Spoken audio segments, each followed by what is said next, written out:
Então, dando continuidade a falar sobre cultura a partir de Pércio Santos de Oliveira, Introdução à Sociologia, no capítulo 7, no quinto ponto, onde a gente fala sobre o crescimento do patrimônio cultural. A gente observa que o enriquecimento do patrimônio de uma cultura se faz por dois processos: a invenção e a difusão. E aí, o que seria a invenção e a difusão cultural? A invenção seria a combinação de traços culturais já existentes, dando como resultado um traço cultural novo. Muitas vezes, como no caso do trem e do automóvel, as invenções acarretam mudanças amplas e profundas em toda a cultura. Claro que a gente não pode negar que, de acordo com mudanças, se a gente for pensar no próprio smartphone, né? Se a gente pensar no 5G, a gente verifica que assim, em pouco tempo a sociedade mudou à beça.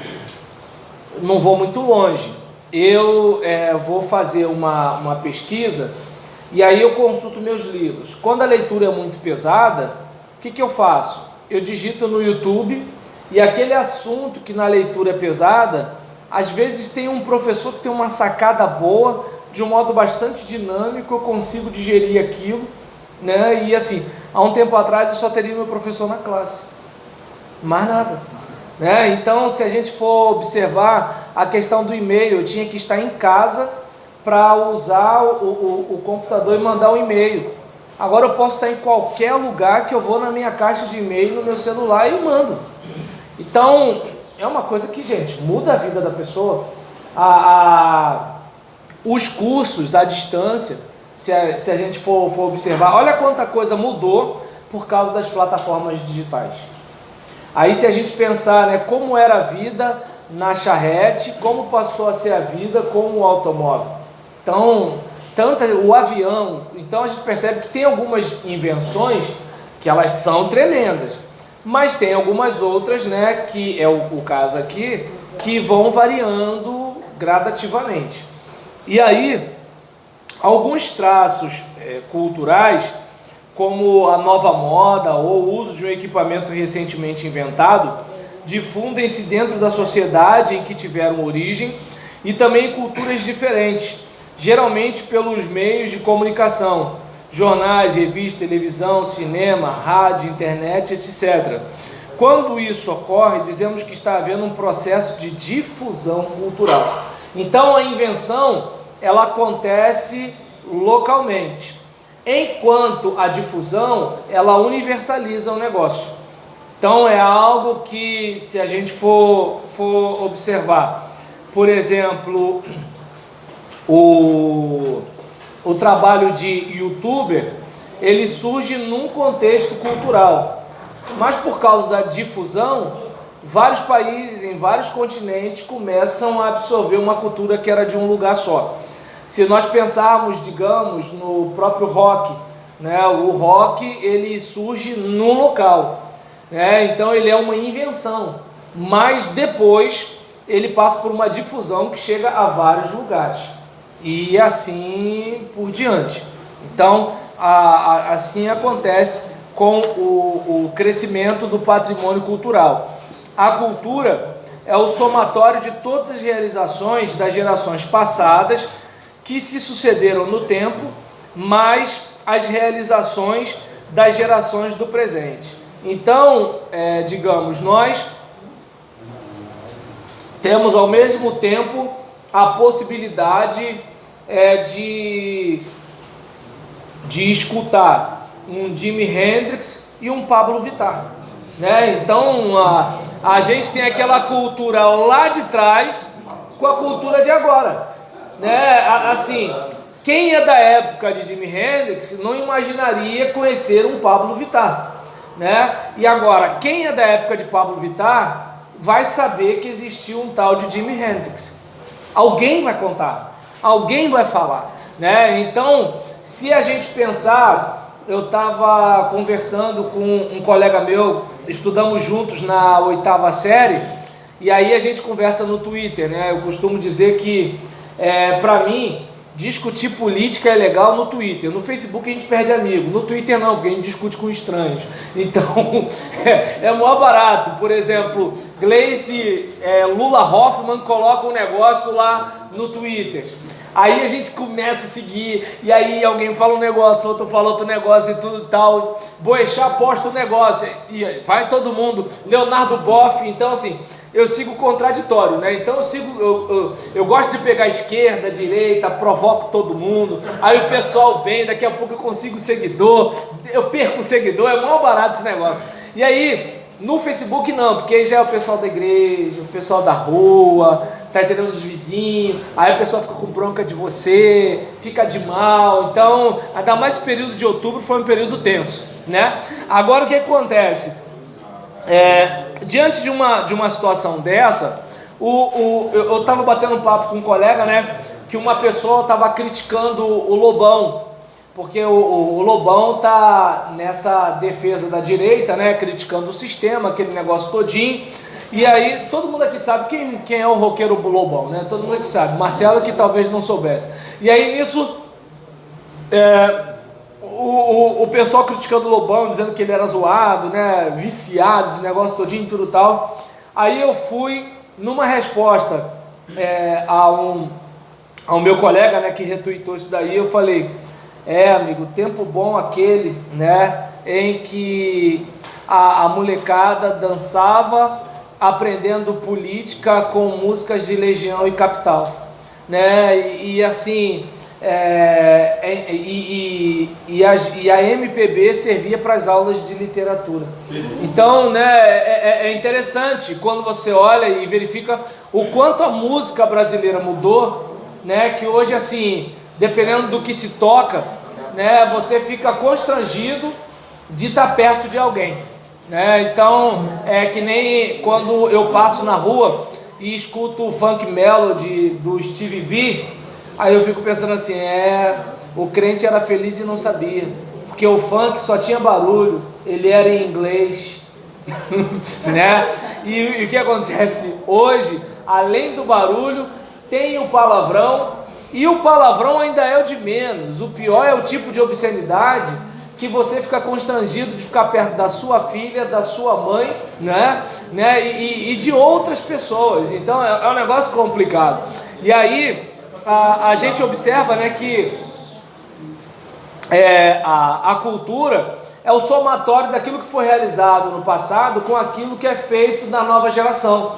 É como, digamos, eu pego meus DVDs de mensagem, que hoje em dia não tem como vender, porque a maioria das pessoas não tem aparelho de DVD, e aí o que acontece? Eu pego aquelas mensagens lá do DVD e coloco no YouTube e o negócio circula. Então, ou seja, uma cultura lá de trás vem para cá para frente, e aí você olha para essas questões, né?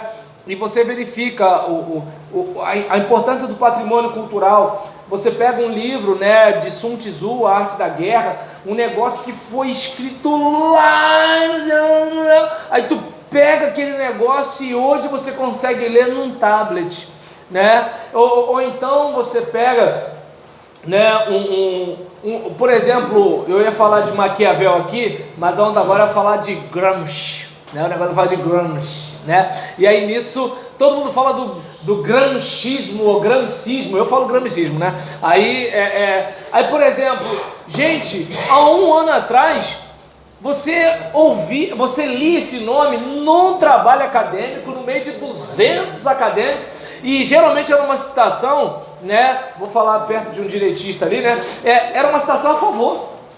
Geralmente quando eu via algum trabalho de Gramsci era falando a favor, não era contrário, né? Então, por exemplo, a minha esposa fica até me encarnando, né? Porque eu passei Paulo Freire para vocês lerem, e hoje em dia todo mundo critica Paulo Freire. Paulo Freire antes era elogiado, mas aí o que acontece? Eu não sei se dá para vocês perceberem que, assim, o que é essa questão do patrimônio cultural? Olha quanta coisa a gente tem de lá do passado. Você pode ler Sócrates, Aristóteles, você pode ler no celular. Então a gente tem um contato com o passado longínquo, né? E a futura geração vai ler os seus textos sobre essas coisas. né? É como, digamos, se você lá na frente montar um blog, você pode pegar o resumo que você fez sobre Paulo Freire, e aí o que acontece? As futuras gerações vão ler o seu comentário a respeito. Daqui a 200 anos você morreu e o seu texto está vivo, replicando digitalmente um negócio lá de trás, né? Então você pode de repente pegar um trabalho sobre Sócrates, Aristóteles, Heráclito, coisas do tipo, né? E passar para frente. Então essa é a questão, né, do patrimônio cultural. Mas tem também o retardamento cultural, né? Então, digamos, os instrumentos, as máquinas e as técnicas, mudam com mais rapidez do que a religião, os padrões familiares e a educação. Então, algumas mudanças, elas são mais rápidas e outras são mais lentas. Vou pegar uma coisa simples que eu não consegui entender, hoje eu entendo. Como é que um irmão consegue ser tradicionalzão na igreja, colocando tênis olímpico e calça jeans? A camisa ainda é de poliéster, né? Mas assim, calça jeans e tênis olímpico, porque é uma mudança material, não é uma mudança conceitual. Ele continua sendo resistente a bater palma, né? Ele acha que esse negócio é esquisito. Ele entende que a dança é um negócio da época lá do baile farolito, ou do CAP lá em Caxias, um negócio mais ou menos assim, porque nessa época, né, os bailes... o quê? Dança de Caxias. Ou seja, o que acontece? O pessoal antigo, né? O pessoal, e detalhe, farolito é lá em Caxias, num bairro chamado Parque Centenário, para ver onde ele foi, hein? E aí nesse caso, né, diante desse negócio aqui, a gente está em Anchieta, Rio de Janeiro, terra de Marcelo Crivella. E aí, diante de uma situação dessa, o camarada, por exemplo, é um baile bastante antigo que já acabou, nem existe mais. E aí, por exemplo, esse camarada antigo, ele vê aquelas meninas dançando coreografia, que nem sabe o que era esse negócio, ele associa aquilo ali com aquela prática. E aí, como ele associa aquilo ali com aquela prática, ele entende que aquilo está errado. Eu não sei se deu para perceber que assim, o problema não está na dança em si. Eu não vou dizer que a dança ela era praticada no culto cristão da igreja primitiva. Eu só sei de negócio, né? Você não vê o Novo Testamento dizendo que é errado. Entende? E aí, assim como você não vê o Novo Testamento dizendo que existe escola bíblica dominical. Então, assim, existem coisas que a gente vai dialogando com o tempo e vai vivendo sem problema nenhum. Mas diante de situações como essa, perdão por externar minhas opiniões aqui, mas aí o que acontece? Tranquilo? Tá bom, muito obrigado, Delcio. Aí nisso, viu, Paula? O Delcio falou para eu ficar à vontade. E aí nesse caso, ela foi conferir, né? E aí, é falsinho? E aí nesse caso, né, diante de uma situação dessa, o que eu observo? Ele tem dificuldade com a dança, mas ele não tem dificuldade de usar o tênis olímpicos. Ele tem dificuldade, né, de ver o pastor sem gravata, mas ele não tem dificuldade de usar o Zap Zap. Então você percebe que a mudança tecnológica é uma mudança mais rápida, até porque exige de você não tem para onde correr. Você vai ter que aprender a usar esses vários canais. Antigamente eram uns 5, 6 canais no máximo.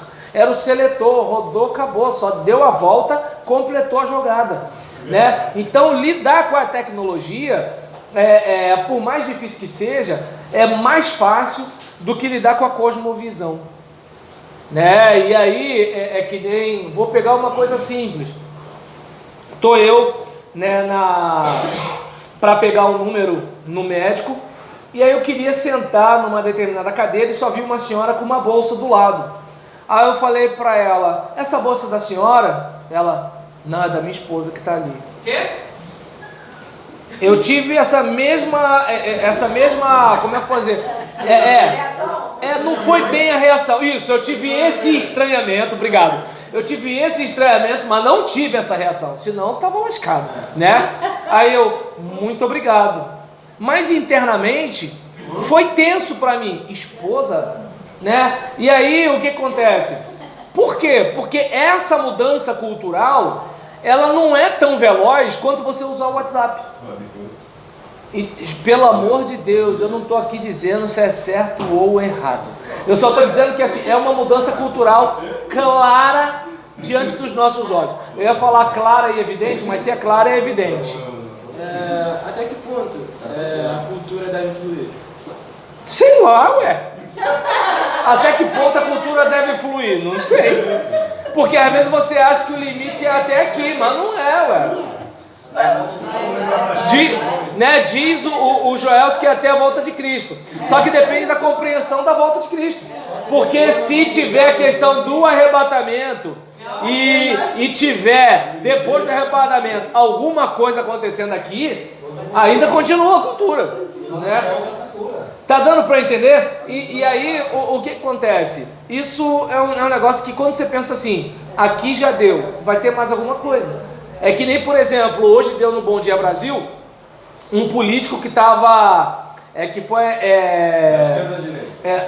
não lembro. Eu sei que deu um problema porque ele, acho que foi debochando. Eu gosto é de pedofilia. Saiu a voz dele no microfone. Pra quê? E aí eu cheguei pra minha esposa e falei assim, eu não entendo a minha sociedade. É tanta música de novinha, é tanta exaltação, né? A pele rica em colágeno. É um tal de novinha pra cá, novinha pra lá. E quando acontece a pedofilia, o nego diz que os outros é safado. Eu não consigo entender isso.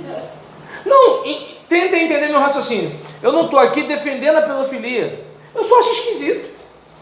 Porque, digamos, por exemplo, de acordo com o nosso código, 14 anos pode ser consensual que é estupro.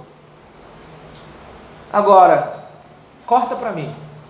Falei igual com o Marcelo. Poxa, gente. Tá dando pra entender? Eu não sei se vocês lembram, eu não posso nem falar o nome porque alguém disse que o camarada era estuprador, a pessoa que falou que o cara era estuprador foi processado. Né? Uma determinada atriz disse que teve intimidade sexual aos 13 anos de idade com um cara que tinha 40 anos à época, né? E quando disseram que esse cara era estuprador, quem disse que ele era estuprador foi processado. Mas aí o que acontece? Como disse George, falei certo? Né? George Orwell, né? Todos iguais, mas uns mais iguais que os outros. Entende? Revolução dos Bichos. Eu recomendo qualquer um a ler esse livro. Né? O outro dele que eu quero ler, acho que é 1984. Né? Falam muito bem desse livro, que é de onde tem a ideia do grande irmão, ou Big Brother. Beleza? E aí, nesse caso, diante dessa situação... Oi. Sobre as novinhas?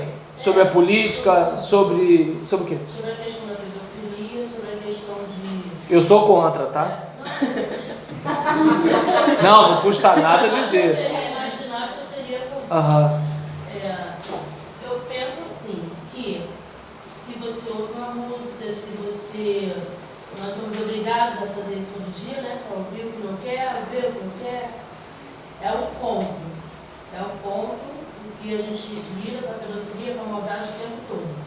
Mas se institucionalmente a pedofilia, o cara uma pessoa que fez uma mulher também, né? É que dificilmente um rapaz vai denunciar a mulher. O homem é uma mulher, claro. Ó, a risada aí maldosa dos camaradas. É o machismo, vai, Eu fala. acho que fere a nós muito mais do que essa pedofilia velada que a gente vê todo dia, que nós temos, em muitos casos, cristãos ou não, nós temos a oportunidade de não ouvir, de não compactuar, de não visualizar, e nós visualizamos, vemos, ouvimos porque queremos, então é velado, então é uma escolha nossa. Agora, se a pedofilia, se ela aconteceu, se tem pessoas envolvidas, seja quem for a pessoa, se ela gosta, se ela compactua, eu acho que é muito pior, culturalmente, emocionalmente, para a gente entender, para a gente tecer qualquer comentário de não fazer uma grande diferença sobre isso. Que a pedofilia que eu vejo na televisão, que eu estou lá sentada vendo porque eu quero, errada estou eu. Isso. Errada é a Ivanice. Isso. Errada é qualquer um de nós, qualquer um que é para o computador para ver uma coisa que não nos compete. Uhum. Agora, se o cara for cometer um ato violento, matou, estupou, a mulher foi lá, fez, eu conheço mulheres, já vi casos de pessoas que estão envolvidas entregando seus próprios filhos a serem assediados, a serem entregues ao pedófilo. Todo mundo sabe que a pessoa é pedófila, mas não vai ter. Isso é demais, é uma linha que não se cruza. É o cara que permite, que vê, que aceita a pedofilia veladamente, e o cara que foi lá e cometeu um ato que realmente não dá para você dizer assim, não, eu nem concordo, é pedofilia sim, é horrível sim, e eu acho que é bem diferente, porque a gente pode se punir, se policiar de não cometer alguns atos que também são pedófilos, né? Também são cruéis para nós, principalmente como cristãos, como liderança, é bem diferente. Ou seja, assistir, divulgar, de certa forma, é participar, Claro, né? Entendi. Agora, quando você está em casa, tem um do lado, fora do mundo, você faz Aí o que acontece? O bom é que quando é igreja é fácil denunciar, né? Agora quando é assim, funk proibidão, denunciar é um pouco mais complicado. Mas assim, e cada um entenda como quiser, eu não falei nada, só disse que é complicado. Você tem uma oportunidade também, você também está na rua. Se você ouve um funk, fala coisas que você como mulher, como homem, fica com vergonha. Eu tenho vergonha. Eu também. Tem coisas que é terrível de se ouvir. Entendeu? A degradação do homem, da mulher, da criança é horrível. Mas se você tem a oportunidade, se você tem lá dentro da sua casa uma criança, se você tem um adolescente, se você tem um jovem, se você não fala para ele, vamos desmiuçar esse negócio, porque eu já cansei de fazer isso. Sabe essa palavra aqui, o que significa? Vamos agora ver isso aqui, olha o que a música está falando, tá vendo? Você não é assim. Já cansei de fazer isso com as minhas mensageiras, olha, isso aqui não é para você não é cachorro, você é princesa. É a Bíblia que me diz, está aqui na Bíblia, vamos ver aqui. Então, se você também tem a oportunidade e não faz, você também está compartilhando. Ou seja, quem se omite de alguma forma faz parte do mal também, né? Temos de ser diferentes e fazer a diferença em qualquer lugar que nós estejamos. Eu penso assim, e eu acho assim. Se eu tenho que ficar calada, eu vou ficar calada. Mas se eu tenho a oportunidade de falar, isso aqui não é para mim nem para você. Não nos pertence, aí eu vou fazer, entendeu? Mas só que tem muitas pessoas, mesmo sendo cristãos, tem só certo, claro que a gente não vai chegar lá e bater de peito aberto com um grupo de tá lá o funk lá rolando, onde eu moro é assim, é horrível. Imagina, tá aquela rapaziada tomando um goró, a mala do carro aberta, aquele som, aí vai lá, você sem camisa, de mão na cintura, acabou a palhaçada! Pô, né? Vai dar ruim, né? Vai dar ruim, né? Então, é importante a gente observar que, assim, vou pegar a fala da Ivanice para falar um pouquinho sobre essa questão das mudanças culturais que são um pouco mais lentas, né? Então, por exemplo, essa mudança cultural, ela é um pouco mais lenta. Por quê? Porque ela tem a ver com algumas questões de relacionamento, afetividade, assim por diante. Entretanto, eu não sei se dá para vocês perceberem que o que é algo normal? Normal é que está dentro de uma determinada norma, né? Então, e como é que é essa norma? Ela é construída. E aí existem coisas que nós achávamos absurdas, que hoje já não são mais tão absurdas. E existem coisas, né, que lá na frente, né, vão parecer absurdas, que hoje não são absurdas. É como, por exemplo, uma pessoa escravizar a outra, há um tempo atrás era algo normal, né? Hoje é absurdo. Como o que eu falei, uma mulher dizer para mim que aquela bolsa é da esposa dela, antes seria uma coisa absurda, hoje é algo comum. Então eu não sei se dá para perceber que assim, esses padrões, eles variam, e a gente tem que ficar atento até que ponto essa variação chega a matar, chega a lesionar, né, coisas do tipo, porque é como, digamos, vamos lá. Mas também tem independente aquilo que é normal, aquilo que é comum. Não, o que eu quero dizer é que é o seguinte, por exemplo, tem um aspecto natural que está na nossa biologia, e tem um aspecto cultural que não está na nossa biologia. É como, digamos, o meu filho, ele não brinca de boneca. Mas se ele visse uma boneca, aquela boneca não estaria carregada de significados que está na minha cabeça para ele. Ele veria apenas como mais uma coisa, como uma bola, como um saco plástico, como um martelo, entende? Ou seja, eu que tenho aquela boneca carregada de significado. Então, ou seja, o fato de essas questões não são naturais, elas são culturais. Agora, por exemplo, vamos pensar a relação sexual entre uma mulher de 20 anos e um garoto de 5. Né? Ou entre um camarada de 17 anos, né? E um bebê de 8 meses, se a gente, por exemplo, isso não é natural, isso traz vários problemas, inclusive físicos, entende? Então, o que acontece, como é que eu posso dizer? Uma coisa é aquilo que, assim, o fulano está fazendo, não está afetando ninguém em nada. Outra coisa é aquilo que o fulano está fazendo e pode afetar a saúde, pode trazer morte para alguém, pode arrebentar com a trajetória da vida de alguém. Então é mais ou menos aí onde a gente fala, por exemplo, o aspecto natural tem a ver com o quê? A nossa vida, respiração, saúde física e assim por diante. A cultura já é um negócio, por exemplo, vou botar uma blusa rosa, vou botar uma blusa vinho, vou botar uma blusa azul, é um negócio que assim, há um tempo atrás seria absurdo você botar uma camisa rosa. Hoje você coloca e todo mundo ainda vai ter que falar, pô, bonita a camisa, hein? Ficou bem em você. Entende? Mas agora, 30 anos atrás, isso ia ficar estranho. Entende? Então, eu não sei se dá para perceber, eu não estou entrando aqui no mérito do certo ou do errado. Eu estou falando sobre o cultural e o natural. Natural é aquilo que é biológico, está aí. Cultural é o que a gente constrói.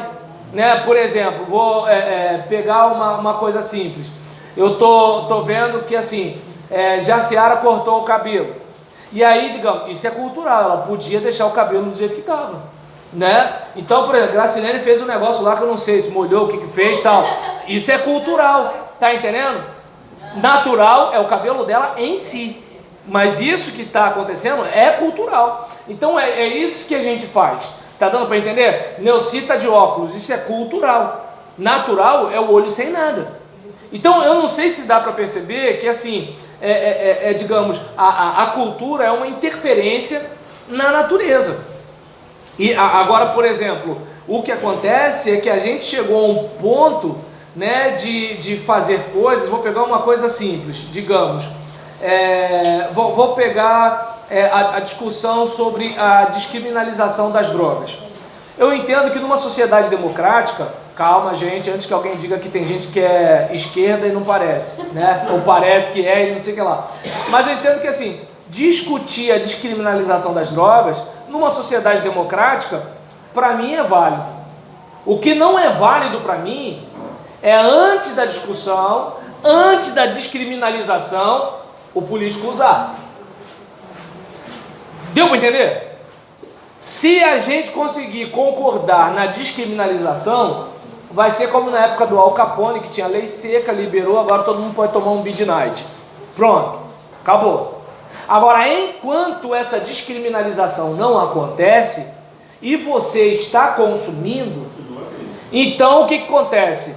Além de você estar fazendo uma coisa que não deveria, você está contribuindo para mais coisas que não deveriam acontecer na sociedade acontecer. Uma delas é de repente o seu vizinho ser morto. Não entro em detalhes, mas vocês estão entendendo. Então, onde eu quero chegar com isso? Que assim, o problema é que a cultura ela pode contribuir para o nosso bem ou pode contribuir para o nosso mal. Digamos, a Evanice falou sobre essa questão do aspecto de pedofilia. Há o estranhamento, ao asco, ao nojo em algumas situações. Outras pessoas não têm nada disso, tanto que é que compartilha, assiste, se excita, vende, compra e assim vai. Agora, digamos, quando, né, num lugar onde o ambiente é um pouco mais primitivo, né, chamar de primitivo não é muito legal, porque passa a ideia de que nós somos evoluídos, né, e eu acho que não somos. Em relação a um lugar que é menos provido de tecnologias como a nossa, aí nasce um filho, né, com uma deficiência física, e aí aquela Índia ou aquela comunidade vai e enterra aquela criança viva. Então você olha para uma situação daquela e fala assim, isso é absurdo. Naquela comunidade não é. E quem pensa diferente vai sofrer retaliações naquela comunidade. É igual o presidente agora eleito, né? Foram perguntar ele sobre pena de morte aí. Eu não lembro qual foi o assunto, mas alguma parte eu peguei. Aí o presidente falou assim, pergunta uma mulher que foi violentada. Sobre castração química. Isso aí. Exatamente. Aí, realmente, a gente fala assim... Você acha que vai resolver alguma coisa, né, com castração química? Aí ele falou, pergunta pra mulher que foi violentada. Não, porque na hora, não vamos ser santos. Pega uma criança, pega uma mulher da nossa família, se a gente vai querer ir lá pegar a Bíblia e falar que João 8,38. Ninguém vai fazer isso, a gente vai querer passar o camarada. É a mesma coisa? Não, eu gostei da expressão. A gente vai querer passar o camarada. Você tem que ver a cara do Delcio. Não, eu tô de boa. É o Delcio que fez aquela cara como assim. Vai vendo. É a mesma coisa de maluco aí, legalizar a droga. Quem teve um filho que morreu há 17 anos, 20 anos por overdose de droga, eu duvido que ele quer Exatamente. que seja livre de droga. E a maioria é o quê? É burguês que mora no edifício e consome no disque droga. Aí é mole querer, né? Agora, fica correndo atrás de filho em Cracolândia. É outra situação, né? Tá dando para entender? Oi. Você estava falando aqui, a Juliana estava falando... Será que eu consigo chegar no capítulo 11 no final do... Não, vai, não. Você... Até porque, quanto tempo... Sabe quanto tempo não te vejo... Vai. Conta. Não, eu estava falando uma questão aqui... Cada vez você mais longe... Vai.